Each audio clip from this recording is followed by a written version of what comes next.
Assalamualaikum warahmatullahi wabarakatuh. Alhamdulillah wassalatu wassalamu ala Rasulillah wa ala alihi wa sahbihi wa mawalah wa la hawla wa la quwwata illa billahi wa ba'du.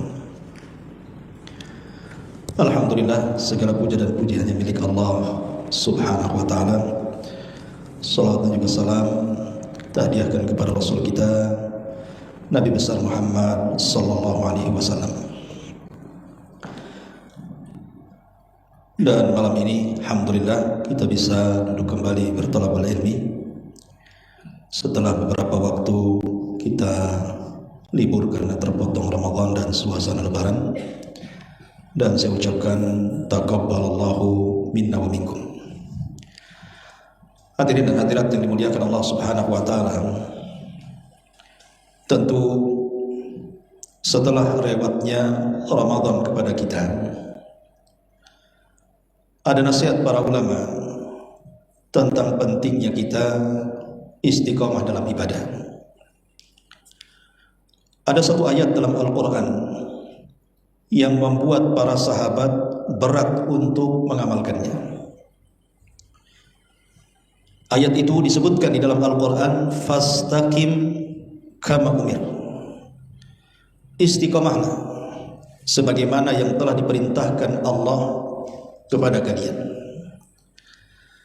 Ayat ini berat bagi para sahabat Nabi sallallahu alaihi wasallam untuk mampu mengamalkannya, karena memang istiqamah dalam ibadah itu memang berat.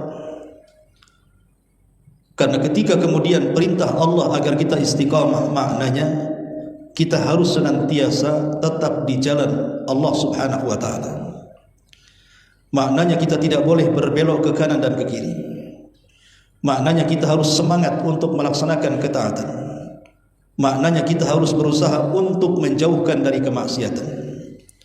Makanya wajar kalau seandainya ayat ini memberatkan para sahabat Nabi sallallahu alaihi wasallam. Anehnya, di zaman para sahabat itu berbeda dengan di zaman kita.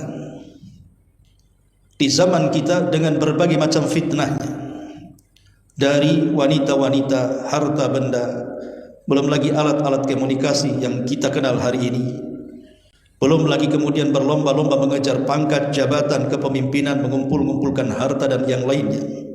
Ini tidak berlaku di hadapan para sahabat. Tapi kenapa kemudian para sahabat berat? Padahal ujian fitnah di zaman itu tidak seberat ujian fitnah di zaman sekarang. Karena memang istiqomah itu memang berat. Siapapun yang hendak istiqomah memang berat. Tetapi Nabi SAW mengatakan saddidu wa qaribu. Kalau kita tidak sempurna dalam istiqomah, minimalnya mendekati istiqomah. Boleh jadi di bulan Ramadan kita sanggup berpuasa sebulan lamanya, maka minimalnya setelah Ramadan kita juga melaksanakan puasa-puasa sunnah. Atau di bulan Ramadan boleh jadi kita tidak pernah meninggalkan tarawih dan tahajud. Setelah Ramadan minimalnya sekali-kali tahajudlah jadi, atau sekali-kali membaca Al-Quran. Walaupun ibadah kita tidak seperti ibadah di bulan Ramadan, minimalnya mendekati istiqamah. Saddidu wa qaribu, luruskan dan dekatkan. Makanya ketika Allah Subhanahu wa ta'ala menjelaskan tentang syarat seseorang itu ingin mendapatkan ampunan Allah Subhanahu wa ta'ala, kita tahu bahwa bulan Ramadan itu kan syahrul maghfirah, bulan di mana kita mudah untuk diampuni. Tapi setelah Ramadan, ampunan Allah Subhanahu wa ta'ala tidak semudah saat datang bulan Ramadan. Harus ada syaratnya kalau ingin mendapatkan ampunan Allah Subhanahu wa ta'ala. Dan itu disebutkan dalam Al-Quran, wa inni laghaffarun liman amana wa amila salihan thumma ihtada. Wa inni laghaffarun, dan sesungguhnya aku akan mengampuni siapapun yang melakukan dosa dan kemaksiatan. Bagi siapa? Liman amana, pertama bagi orang yang beriman. Yang kedua, wa amila salihan, bagi orang yang terus di atas amal saleh. Thumma ihtada, dan berusaha untuk meminta petunjuk dari Allah Subhanahu wa taala. Karena hidayahlah yang menggerakkan kita untuk tetap di atas ketaatan kepada Allah Subhanahu wa taala. Makanya wajar kalau seandainya dalam sehari minimalnya 17 kali dalam setiap salat kita mengatakan ihdina siratal mustaqim. Ya Allah, tunjukilah bagiku kepada jalanmu yang lurus. Karena memang setiap hari kita ini mudah melenceng, itu masalahnya. Terkadang habis salat masih juga lisan kita bergibah. Terkadang habis salat masih juga kita menipu dan berdusta. Terkadang sudah salat masih juga kita melakukan kezaliman. Lah kenapa kemudian setelah salat, padahal salat itu tanha anil fahsya'i wal munkar, bisa mencegah perbuatan keji dan mungkar, tapi kenapa banyak orang yang habis salat masih juga melakukan maksiat? Boleh jadi karena permintaan hidayah di dalam kalimat ihdinas siratal mustaqim kita tidak sungguh-sungguh. Kalau kita sungguh-sungguh meminta hidayah kepada Allah, satu hari 17 kali belum yang sunnah, kemudian Allah berikan hidayah kepada kita, saya yakin selepas salat kita tidak berani untuk melakukan kemaksiatan kepada Allah Azza wa Jalla, karena hidayah itulah yang menggerakkan kita kepada ketaatan dan menjauhkan kita dari maksiat. Karena hati ini mudah berubah-ubah. Terkadang datang waktunya semangat ibadah. Terkadang datang waktunya malas, ya futur. Makanya Nabi SAW di setiap akhir salat itu, sebelum salam, beliau senantiasa berdoa kepada Allah Subhanahu wa taala, ya muqallibal qulub tsabbit qalbi ala ta'atik. Wahai zat yang membolak-balikan hati, tetapkan hatiku di atas ketaatan kepadamu. Ummu Salamah radhiyallahu anha, salah satu istri Nabi, bertanya kepada Nabi sallallahu alaihi wasallam, kenapa Nabi sallallahu alaihi wasallam selalu membaca doa ini di akhir salatnya? Wahai zat yang membolak-balikan hatiku, tetapkan hatiku di atas ketaatan kepadamu. Maka Nabi SAW menjelaskan kepada Ummu Salamah, ya Ummu Salamah, hati manusia itu dalam kendali Allah Subhanahu wa taala. Allah bisa saja kemudian memalingkan dalam satu waktu, atau Allah bisa saja memberikan hidayah pada waktu yang lain. Hati kita ini berbolak-balik, dan bolak-baliknya hati kita ini tergantung Allah Subhanahu wa taala. Terkadang Allah membuat orang sesat, terkadang Allah membuat orang dapat hidayah, dan siapapun yang disesatkan Allah tidak akan dapat diberikan hidayah, dan siapapun yang diberikan hidayah tidak ada yang mampu menyesatkannya. Makanya doa yang diajarkan dalam Al-Quran yang sering kita baca, Rabbana la tuzigh qulubana ba'da id hadaitana wa hab lana min ladunka rahmatan innaka antal wahhab. Rabbana la tuzigh qulubana, ya Rabb, jangan kau simpangkan hati kami, ba'da id hadaitana, setelah engkau berikan hidayah kepada kami. Lah doa ini menunjukkan tentang pentingnya istiqamah. Bagaimana seseorang itu setelah Ramadan, walaupun tidak sesempurna Ramadan ibadahnya, minimalnya jangan masuk ke kubangan kemaksiatan kepada Allah Azza wa Jalla. Karena orang futur itu kan macam-macam. Jadi orang yang futur artinya orang yang putus asa dalam ibadah itu macam-macam. Ada yang futur malas untuk melaksanakan sunnah. Di bulan Ramadan yang sunnah-sunnah dikerjakan, mulai daripada sholat wajibnya dilakukan, kemudian puasa wajibnya dikerjakan, tarawihnya yang sunnah juga dirutinkan, baca Qur'annya juga dihatamkan, sedekahnya juga luar biasa diberikan kepada fuqara wal masakin. Tapi setelah lewatnya Ramadan, ada orang yang futur, malas untuk melaksanakan yang sunnah, tapi masih melaksanakan yang wajib. Ini masih mendingan. Tapi ada juga yang sampai ke taraf bukan hanya yang sunnah ditinggalkan, yang wajib pun malas dilakukan. Mulai meninggalkan sholat, jangan lagi suruh puasa Syawal, sholat pun tidak. Jangan lagi kemudian mengerjakan atau membaca Al-Quran yang kita senantiasa baca di bulan Ramadan. Terkadang untuk bangun sholat subuh saja tidak sanggup. Jadi ada orang-orang futur itu setelah Ramadan itu sampai ke taraf bukan hanya yang sunnah ditinggalkan, sampai kepada yang wajib. Dan yang lebih parah lagi, ada yang futur itu bukan hanya sudah tidak ibadah, yang wajib ditinggalkan, yang sunnah tidak dilakukan, masuk pula ke kubangan maksiat kepada Allah Azza wa Jalla. Mulai lisannya bergibah, mulai matanya memandang yang haram, mulai kakinya melangkah ke tempat haram, mulai kehidupannya dipenuhi dengan yang haram. Lah futur-futur seperti ini bahaya. Makanya Nabi SAW mengatakan, likulli amalin surra wa likulli surratin fatara. Setiap amal itu ada semangatnya. Dan kita bisa rasakan kalau iman kita lagi naik, rajin hadir di majelis ilmu, rajin melaksanakan salat jamaah, rajin bersedekah. Terkadang manusia itu kan ada semangatnya. Tetapi di balik semangat, ingat kata Rasul, likulli surratin fatrah, ada waktunya futur. Manusia itu tidak mungkin semangat terus, tidak. Pasti ada waktu-waktu dia jatuh. Ada waktu-waktu dia futur. Tapi Nabi SAW memberikan solusi dalam hadis ini. Kata Nabi SAW, faman kanat fatratuhu ila sunnati faqad ihtada wa man kana fatratuhu ila ghairi dzalika halaka. Barang siapa yang futurnya kemudian diarahkan kepada sunnah Nabi SAW, pasti dia dapat petunjuk. Tapi kalau futurnya kemudian diarahkan kepada yang bukan sunnah, malah jatuh kepada kemaksiatan, pasti dia binasa. Kata ulama, minimalnya kalau kita sedang futur, jangan melakukan maksiat. Minimalnya kalau kita sedang futur, jauhi maksiat. Karena maksiat itulah yang menjatuhkan kita sedalam-dalamnya ke dalam futur. Tapi orang yang menjauh dari maksiat, boleh jadi dia malas melaksanakan yang sunnah. Tapi karena dia menjauh daripada kemaksiatan, bisa saja yang sunnah itu mendorong dia untuk kembali melaksanakan yang wajib.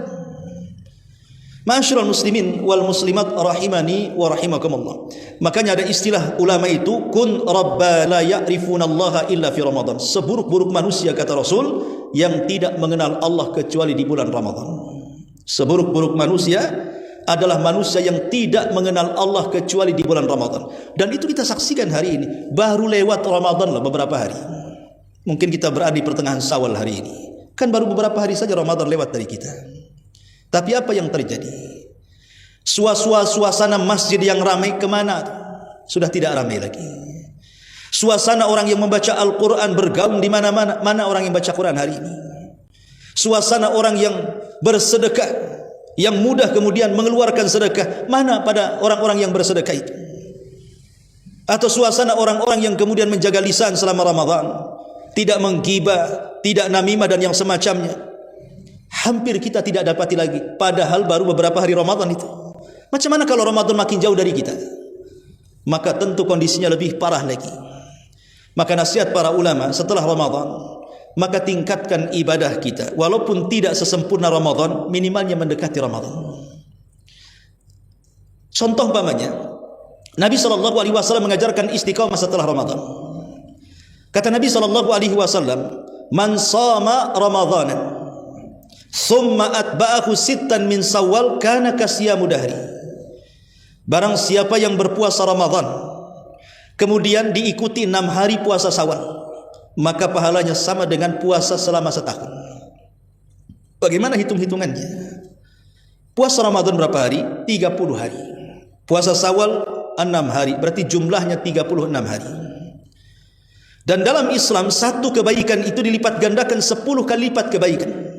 Man qara'a harfan min kitabillah falahul hasanatu wal hasanatu bi asyri amsalihha. Siapa yang membaca Al-Quran satu huruf saja, maka satu huruf ini dinilai satu kebaikan yang dilipat gandakan 10 kali lipat kebaikan. Artinya dalam Islam satu kebaikan itu minimalnya dilipatkan 10. Kalau seandainya 30 hari bulan Ramadan dikali 10, itu sama dengan 10 bulan.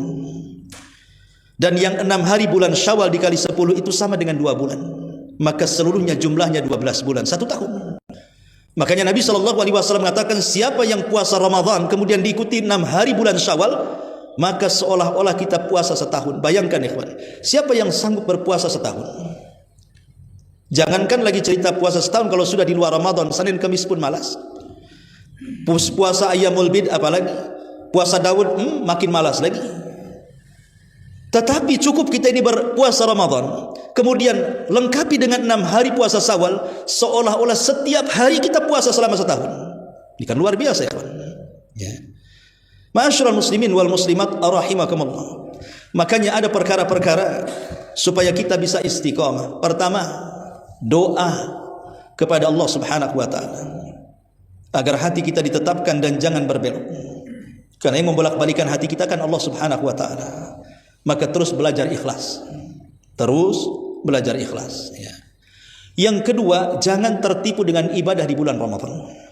Artinya jangan ujub dengan ibadah di bulan Ramadan. Aku kan sudah salat banyak di bulan Ramadan, sudah menyumbangkan harta banyak di bulan Ramadan, sudah membantu orang-orang yang berpuasa, fakir miskin dan yang semacamnya di bulan Ramadan. Ya sekarang istirahat dulu, nunggu Ramadan tahun depan. Jangan ujub dengan ibadah, karena ujub ibadah itu justru menjadikan puasa ibadah kita semuanya di bulan Ramadan, bukan hanya puasa, semua ibadah di bulan Ramadan itu nggak akan diterima, karena ujub itu pembatal amalan. Makanya ada istilah para ulama, kalau ada orang yang melakukan dosa seumur hidupnya, tapi dalam hatinya ada keinginan untuk bertobat kepada Allah, sehingga setiap malam dia menangis karena belum sanggup meninggalkan dosa, itu lebih baik dibandingkan orang yang ujub dengan ibadahnya, dibandingkan orang yang tidak pernah maksiat. Dia habiskan usianya untuk ibadah, tapi dia ujub dengan ibadahnya. Kenapa? Karena ujub dengan ibadah itu melunturkan pahala, tapi takut karena dosa itu membawa pahala. Makanya yang kedua, jangan pernah ujub dengan ibadah. Kemudian yang ketiga, berkawanlah dengan kawan-kawan yang baik, kawan-kawan yang saleh, teman-teman yang istiqomah. Karena bagaimanapun orang Arab mengatakan as-sahibu sahib, kawan itu suka narik-narik kita. Kalau dia kawannya baik pasti narik kepada kebaikan, kalau dia kawannya jahat pasti narik ke kejahatan. Karena teman itu as-sahib, mudah narik orang. Makanya kenapa Rasul sampai mengatakan al-mar'u ala dini khalili, falyanzur amman yukhalil. Agama seseorang itu terkadang disesuaikan dengan siapa kawannya, maka lihatlah siapa kawan. Dahulu ada seorang ulama hadis, ulama dunia, itu namanya Imran ibn Khittan. Itu ulama dunia, ikhwan. Satu dunia belajar hadis kepada dia, itu di zamannya, karena dia ulama tabi'in. Imran ibn Khittan ini diakui keulamaannya. Tiba-tiba dia terpincut dengan seorang wanita yang cantik, anak daripada pamannya, berarti jatuhnya sepupu. Kawan-kawan Imran ibn Khittan sudah menasihati, jangan nikah dengan wanita itu. Kok banyak wanita yang baik? Kenapa? Karena wanita itu seluruh keluarganya berpemahaman sesat, pemahaman khawarij. Makanya teman-teman Imran bin Khittan menasihati jangan menikah dengan wanita itu, karena seluruh keluarganya sesat semua. Tapi Imran ibn Khittan punya keyakinan, nggak apa-apa, kalau aku menikah ke keluarganya, aku akan tarik mereka kepada hidayah, kembali kepada keyakinan ahli sunnah. Dia tidak tahu bahwa hati manusia itu dipegang Allah. Karena hanya terpincut dengan kecantikan saja, tidak peduli dengan bahaya dalam akidah. Akhirnya dia pun menikah dengan putri daripada pamannya. Setelah berlalunya waktu, karena cintanya Imran bin Khittan kepada istrinya yang cantik itu, lambat laun akidahnya luntur. Akhirnya kemudian sedikit demi sedikit terkikis, akhirnya jadi khawarij. Jadi ikut pemahaman pamannya, keluarganya, bahkan dia mati di atas penyimpangannya. Dan itu disesalkan oleh para ulama yang lainnya, dan menjadi cerita sampai hari ini. Lihat bagaimana Imran ibn Khittan, seorang ulama besar, ilmunya banyak, diakui dunia, bahkan semua manusia di zaman itu belajar kepada dia. Tapi lihat, gara-gara salah pilih teman hidup, akhirnya sesat. Jadi pertemanan itu bisa merubah agama, gitu maksudnya. Makanya wajar Nabi SAW pernah marah kepada Umar bin Khattab radhiyallahu an gara-gara membawa lembaran Taurat. Kata Nabi SAW, apa yang di tangan wahai Umar? Kata Umar, ini hanya lembaran Taurat yang orang Yahudi berikan kepadaku, dan aku ingin membacanya. Maka Nabi SAW mengatakan, amutahawwikun anta ya ibnal Khattab. Kau sudah bingung wahai Umar, mana akalmu? Kata Rasul, buang Taurat itu. Wa qad taraktukum 'alal bayda lailuha kanahariha la yazigu anha illa halik. Ingat, ku datang dengan membawa Islam ini sangat terang benderang, di mana siangnya seperti malamnya, siapapun yang menyimpang pasti binasa. Kalau Nabi SAW mengkhawatirkan Umar dengan lembaran Taurat di tangannya, takut Umar terpengaruh akhirnya jadi Yahudi. Padahal siapalah Umar kita kenal, enggak mungkin Umar terpengaruh. Tapi Nabi SAW mengkhawatirkan hati manusia bisa berubah. Karena ada juga para sahabat yang hijrah dari Mekah ke Habasyah, yang notabene Habasyah itu agamanya Nasrani, masuk Nasrani. Contohnya suami daripada ibunda Anas ibn Malik radhiyallahu anhu, Rumaisah bintu Milhan, atau dikenal dengan Ummu Anas. Suaminya murtad dari Islam, padahal sahabat, masuk Nasrani. Sehingga wajar kalau seandainya Nabi SAW mengatakan kepada Umar, buang tuh Taurat itu. Apakah kau sudah bingung? Aku datang loh dengan cahaya yang sangat terang benderang, di mana siangnya seperti malamnya, malamnya seperti siangnya. dan siapapun yang menyimpang dari Islam pasti akan sesat dan binasa. Maka Umar pun membuangnya. Lihat kekhawatiran Nabi SAW kepada Umar, kalau seandainya dia akan berpaling dari istiqomah. Makanya kalau tetap ingin istiqomah, berkawan dengan orang baik, berkawan dengan orang yang berakidah baik, beribadah baik, dan begitu seterusnya. Kalau tidak, maka kita tidak selamat istiqomah kita. Kemudian juga yang keempat, tetaplah di atas Al-Quran. Di bulan Ramadan kita baca Quran, di luar Ramadan kita baca Quran. Kalau bisa tadabbur dengan Quran, karena Quran itu petunjuk masalahnya. Orang semakin dekat dengan Quran, semakin dekat dengan petunjuk. Orang semakin jauh dengan Quran, pasti semakin jauh dari petunjuk. Karena Quran dikatakan hudan lil muttaqin, dia petunjuk bagi orang-orang yang bertakwa. Tanpa Quran susah kita dapat petunjuk. Maka jangan sampai kemudian ada orang yang mengenal Quran itu hanya di bulan Ramadan saja, di luar Ramadan tidak kenal Al-Quran. Maka hadirlah di majelis ilmu yang diajarkan padanya Al-Quran, kemudian dikupas isinya, tafsirnya, usahakan amalkan. Karena bagaimanapun Al-Quran adalah secara umum petunjuk bagi manusia, dan orang-orang yang berimanlah yang bisa mengambil petunjuk itu dari Quran. Maka jangan tinggalkan Al-Quran. Kemudian juga yang keenam, hal-hal yang bisa berusaha untuk kita di atas istiqamah adalah minta kepada Allah Subhanahu wa taala agar Allah berikan taufik kepada kita agar kita semangat terus ibadah. Karena kata Al-Hafidz Ibnu Hajar Al-Asqalani dan ulama yang lainnya, tanda diterima ibadah itu adalah ibadah yang dilakukan setelahnya.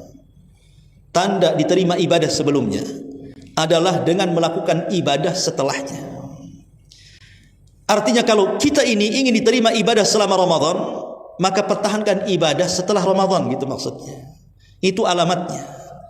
Alamat diterima amal itu adalah dengan kebaikan yang dilakukan setelahnya. Karena kalau seandainya, jangan lagi cerita pahala, anggaplah kita orang yang berdosa, dan pasti kita punya dosa. Kalau dosa-dosa kita ini kita iringkan dengan kebaikan, boleh jadi kebaikan itu bisa menghapus dosa-dosa kita tuh. Dan dosa itulah yang membuat hati keras dan hitam sehingga malas ibadah. Makanya dahulu di zaman sahabat, ada seorang pemuda baru saja membunuh seorang gadis. Kemudian dia ketakutan dan ingin bertobat. Datanglah kepada habrul ummah, sahabat yang bernama Ibnu Abbas radhiyallahu anhuma, turjumanul Quran. Anak muda ini mengatakan, "Ya Ibnu Abbas, laqad qataltu imra'atan, sungguh aku sudah membunuh seorang wanita. Fahal li minat taubah, adakah taubat bagiku?" Kemudian Ibnu Abbas radhiyallahu anhuma bertanya sebab pembunuhannya. Kata pemuda ini mengatakan, "Kenapa aku bunuh wanita itu? Awalnya aku suka dengan wanita itu. Fakhatabtuha, aku pun menghitbah wanita itu. Tiba-tiba wanita itu menolak pinanganku. Setelah wanita itu menolak pinanganku, datang pula pemuda yang lain. Kemudian meminang wanita itu, malah diterima. Sakit hatilah aku. Daripada wanita itu didapati oleh laki-laki lain, sama-sama tidak dapat, kubunuh wanita itu. Apakah bagiku punya kesempatan bertobat? Karena sudah membunuh." Maka Ibnu Abbas radhiyallahu anhuma menasihati, "Apakah engkau punya orang tua?" Dia mengatakan, "Iya, aku punya orang tua." "Kalau begitu, pulanglah, berbuat baiklah kepada kedua orang tua." Murid-murid Ibnu Abbas radhiyallahu anhuma ketika itu protes dan mengatakan, "Wahai guru, orang ini bertanya habis bunuh orang. Dia tanya bagaimana cara tobatnya. Kenapa kau tanya ada orang tuanya atau tidak? Setelah ada kau katakan berbuat baiklah. Apa hubungan berbuat baik kepada orang tua dengan tobat dari pembunuhan?" Maka Ibnu Abbas radhiyallahu anhu menjawab dan mengatakan, "Di mata aku," kata Ibnu Abbas, "tidak ada amalan yang lebih tinggi dibandingkan birrul walidain, dibandingkan berbuat baik kepada orang tua." Dan Allah Subhanahu wa taala berfirman, "Innal hasanat yudhhibnas sayyiat." Sesungguhnya kebaikan-kebaikan itu bisa menghapus keburukan. Boleh jadi kebaikan dia kepada orang tua bisa menghapuskan dosa pembunuhannya. Itu maksudnya. Artinya, kalau kita ini tetap istiqomah di atas ibadah-ibadah yang kita lakukan, boleh jadi kekurangan-kekurangan kita selama Ramadan, atau mungkin sebelum Ramadan, mungkin kita telah melakukan perbuatan jahat, dosa dan maksiat. Dengan kebaikan yang istimrar terus-menerus itu, boleh jadi Allah bisa ampuni dosa-dosa kita. Jadi istiqomah itu penting. Ya. Ma'asyiral muslimin wal muslimat rahimakumullah. Dan ada satu ayat untuk menutup kajian kita. Allah Subhanahu wa taala berfirman, "Innal ladzina qalu rabbuna Allah, tsumma istaqamu, tatanazzalu alaihimul malaikatu alla takhafu wa la tahzanu wa abshiru bil jannati allati kuntum tu'adun nahnu awliya'ukum fil hayatid dunya wa fil akhirah." Sesungguhnya orang-orang yang mengatakan Rabb kami adalah Allah, kemudian dia istiqamah dengan kata-kata itu. Maksudnya Rabb kami Allah itu, apapun yang Allah perintahkan kita lakukan, apapun yang Allah larang kita jauhkan, apapun yang Allah halalkan kita nikmati, apapun yang Allah haramkan kita jauhi. Itu makna Rabbunallah. Rabb kami adalah Allah Subhanahu wa taala. Laksanakan perintah, jauhi larangan, nikmati yang dihalalkan, jauhi yang diharamkan. 4 kalimat ini kalau kita istiqamah dalam keseharian kita, kalau ada perintah langsung kita lakukan, kalau ada larangan langsung kita tinggalkan, kalau ada hal yang Allah halalkan kita langsung nikmatinya, kalau ada hal yang Allah haramkan langsung kita jauhinya. Setiap hari kita lakukan 4 perkara ini, istiqamah. Kira-kira apa yang terjadi? Tatanazzalu alaihimul malaika, maka saat detik wafatnya kita itu, malaikat akan turun. Malaikat akan turun. Pertama malakul maut yang mencabut nyawa kita. Yang kedua rusulul maut, rasul-rasul kematian yang menolong malaikat maut. Lah rasul-rasul kematian inilah yang datang membawa rahmat kepada orang yang akan meninggal, yang saat dia hidup dia istiqamah. Kemudian membisikkan di 2 telinganya, alla takhafu, jangan takut, wala tahzanu, jangan sedih, wa abshiru bil jannati allati kuntum tu'adun, karena Allah sudah sediakan sorga yang dijanjikan untukmu. Itulah buah istiqamah. 3 keutamaan. Pertama, alla takhafu, jangan takut. Maksudnya apa jangan takut? Jangan takut tentang perkara yang akan datang. Jangan takut terhadap perkara yang akan datang. Karena kita ini di dunia terkadang mudah takut kan?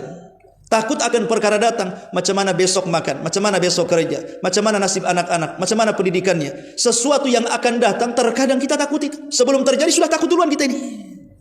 Jadi sesuatu yang menakutkan itu maksudnya akan perkara yang akan datang. Dan setelah kematian yang akan datang apa? Alam kubur. Setelah alam kubur ada kebangkitan.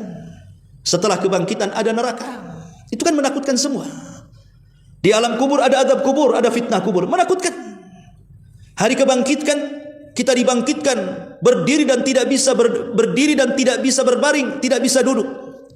Matahari didekatkan di atas kepala 1 mil, keringat bercucuran, dan berbagai macam peristiwa yang menakutkan. Belum lagi neraka. Tapi orang yang istiqamah dibisikkan di telinganya, jangan takut perkara-perkara itu. Jangan takut akan alam kubur, jangan takut ketika dibangkitkan, dan jangan takut dengan neraka. Kemudian yang kedua bisikan yang dibisikkan bagi orang yang istiqamah saat kematian, wala tahzanu, jangan sedih. Sedih itu berlaku kepada sesuatu yang sudah berlalu. Kadang orang sedih memikirkan dulu pernah kaya, sekarang miskin. Dulu pernah berjabat, sekarang jadi rakyat biasa. Dulu pernah sukses, sekarang jadi bangkrut. Sedih dia. Atau mencari sesuatu yang tidak didapati, sedih dia. Atau pernah ditinggal orang-orang yang dicintainya, sedih dia. Ya. Maksudnya jangan sedih dalam kalimat para malaikat yang membisikkan itu, jangan sedih tentang perkara yang ditinggalkan setelah kematian. Orang mati itu boleh jadi meninggalkan keluarga, meninggalkan harta, meninggalkan bisnis, meninggalkan rumah, kebun dan yang semacamnya. Kata malaikat, jangan sedih, semua aku urus. Anakmu kujaga, keluargamu kupelihara, hartamu kuberikan berkah. Jangan sedih, meninggallah dengan tenang. Wala tahzanu. Dan yang ketiga, wa abshiru bil jannah. Ingat, mungkin kau mati, kau meninggalkan rumah, meninggalkan keluarga, bisnis dan yang lainnya, itu kenikmatan kecil. Allah akan ganti dengan sorga yang penuh dengan kenikmatan yang luar biasa, yang mata tidak pernah melihatnya, telinga tidak pernah mendengarnya, akal pun tidak pernah membayangkannya. Coba bayangkan kalau orang mati dibisikkan 3 perkara, tenang atau tidak? Tenang. Makanya orang-orang yang husnul khatimah itu macam-macam kondisinya kan. Ada yang meninggal sambil baca Quran. Ada orang yang meninggal sambil membaca la ilaha illallah, kalimatut tauhid. Ada yang meninggal dia sedang beribadah, sedang sholat, sedang sujud, atau meninggal. Ya. Itulah husnul khatimah namanya. Dan itu buah daripada istiqamah. Cukup sampai di situ? Tidak, Allah mengatakan nahnu awliya'ukum fil hayatid dunya wa fil akhirah. di dunia. Kalau tadi kan di akhirat. 3 perkara itu maksudnya jangan takut, jangan sedih, dan Allah habarkan gembira dengan sorga. Itu urusan akhirat. Bagaimana orang-orang yang tetap hidup dan dia istiqamah? Maka Allah mengatakan nahnu awliya'ukum fil hayatid dunya wa fil akhirah. Kami, kata Allah, akan menjaga kamu. Kami, kata Allah, akan melindungi kamu. Kami, kata Allah, akan memelihara kamu. Kamilah walimu di dunia dan di akhirat. Kami yang akan menjadi pandanganmu, pendengaranmu, kaki dan tanganmu. Kalau kau minta ku kasih, kalau kau minta perlindungan ku beri perlindungan. Kalau kau berdoa pasti ku ijabah. Jadi orang yang istiqomah itu selalu mendapatkan perhatian Allah Subhanahu wa taala. Nahnu awliya'ukum, kami yang akan melindungi kamu. Mendapatkan perlindungan Allah Subhanahu wa taala. Dan ingat, tidak ada perlindungan yang lebih sempurna kecuali perlindungan Allah. Kalau kita berlindung dari harta, harta hilang perlindungannya. Kalau kita berlindung kepada pejabat, selesai jabatannya paripurna, celaka juga kita. Kalau kita berlindung kepada polisi, tentara dan yang semacamnya, setelah mereka pensiun atau mati, kemana lagi kita berlindung? Artinya perlindungan kepada makhluk itu ada expirednya, ada waktu berhentinya. Tapi perlindungan kepada Allah Subhanahu wa taala terus menerus, mulai dari lahir, hidup sampai mati, sampai masuk surga. Maka orang-orang yang istiqomah itu akan mendapatkan penjagaan dari Allah Subhanahu wa taala. Nahnu awliya'ukum fil hayatid dunya wa fil akhirah. Kita dijaga di dunia dan kita dijaga di akhirat. Inilah pentingnya kita istiqomah setelah Ramadan. Mudah-mudahan kita diberikan kekuatan untuk istiqomah di atas ibadah setelah Ramadan. Subhanakallahumma bihamdika asyhadu an la ilaha illa anta astaghfiruka wa atubu ilaik. Allahu ta'ala alam. Assalamualaikum warahmatullahi wabarakatuh.